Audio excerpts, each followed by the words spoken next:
आशा करछि आपने समस्ते भलरे थिबे। Welcome to Sushree cooks channel. आज आम दी प्रकार जूस बनेवा। मोहिटो गोटे स्ट्रॉबेरी मोहिटो आ गोटे लेंबू मोहिटो।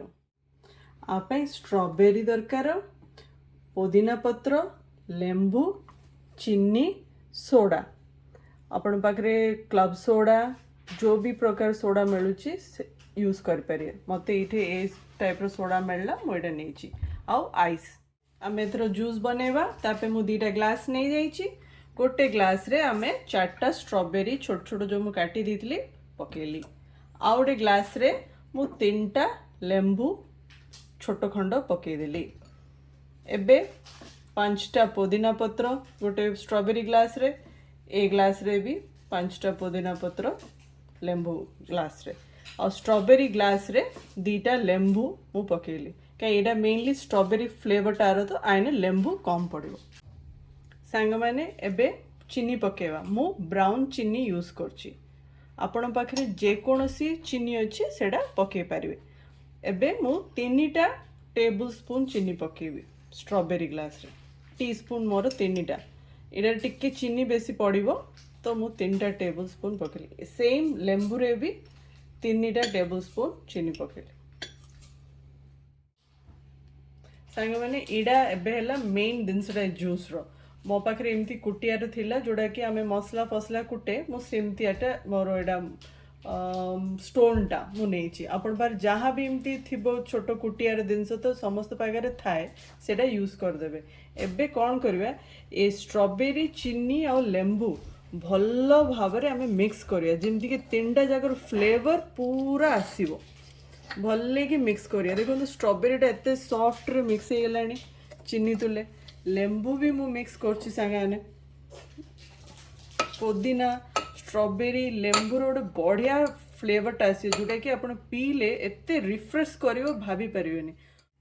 देखन संगाने मु पूरा कुटी दीची भल्ला पर मिक्स कर देली लेंबू चीनी स्ट्रॉबेरी पुदीना। सेम ती भाबरे एबे मु ए लेंबू मोहिटोटा को भी मिक्स करबी। लेंबू आउ चीनी आउ पुदीना सेम भाबरे हमें मिक्स करिया धीरे धीरे धीरे जेमति कि लेंबू रो जूस चीनी और पुदीना पूरा मिक्स हो जिवे। धीरे धीरे मिक्स करछि मु। देखंदो जूसटा बाहर लानी लेंबू रो सांगने देखंदो मिक्स हो गला लेंबू चीनी और पुदीना हला। एडा मिक्सिंग पार्टटा ही बहुत इंपोर्टेंट। धीरे धीरे मिसेकी आराम से करबे। तापरे 2टा जाको मु 5 मिनट छाड़ देछि टिके भल्ले कि बोले चीनीटा और लेंबू फ्लेवर पुदीना रो पूरा जरी की टिके 5 मिनट पे आपण छाड़। चीनी जदी आपण को बेसी लागिला आपण कम पके पारिए हला। मु एबे आइस पकोछि। एडा परे हम आइस पकेवार अछि। जिमती प्रोसीजर मु करूछि सिमती सेम करबे। एडा हे साला परे आइस पके दे। आइस आपण जेती ठंडा एठे तो आज बहुत गरम होची तो मु बहुत आइस पकोछि। एरे भी मु आइस पकेलेनी। आइस आपणकर जेतकी दरकार सेतकी पकोंदो। ठीक अछि। मात्र एई स्टेज रे ही आइस पकेबे। मिसेला परे ही आइस पकेबे। आइस पके सारली एबे मु सोडाटा को खोलिली। एबे सोडा स्ट्रॉबेरी जूस रे मु पकेली। स्ट्रॉबेरी मोहिटो रे पकेली फर्स्ट रे। तापर असली लेंबू मोहिटो को अभी टिके स्पून रे जस्ट एमती मिक्स कर दियंतु। एटा हेला मोर लेंबू मोहिटो। एबे स्ट्रॉबेरी मोहिटो को भी मिक्स कर दवा। हेला सांग माने रेडी हेला हमर स्ट्रॉबेरी मोहिटो और लेंबू मोहिटो। मु पी की कहूची एते बढ़िया है, एते रिफ्रेशिंग लगुच छाड़वा ही मत इच्छा होनी। आ मु आपण लेंबू मोहिटोटा भी चाखी दूची। इटा भी एते बढ़िया है खाली पीवा पे इच्छा होची खरा को। आपने एटा बनंतु कोल्ड ड्रिंक सब भूली जिवे।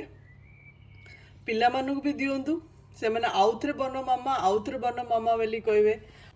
सांग मैंने आ सहित ना मोर गोटे पिला दिन मत स्मृति कथाटी मन पड़ुची। सेटा है कि लेंबू सोडा जो आमे समस्ते पीउथिले खरा दिने कोल्ड ड्रिंक आइवा आगुरु सेम मत सेमती ही लगुच। सांग आपण एटा बनातु किमिति लागिला मते कहतु कमेंट सेक्शन रे। आउ जो मैंने सब्सक्राइब करना प्लीज सब्सक्राइब करंतु। आउ बेल बटन को बजातु मोर मोर वीडियोस ताने देखि परिवे आउ शेयर भी करंतु। नमस्कार, जय जगन्नाथ।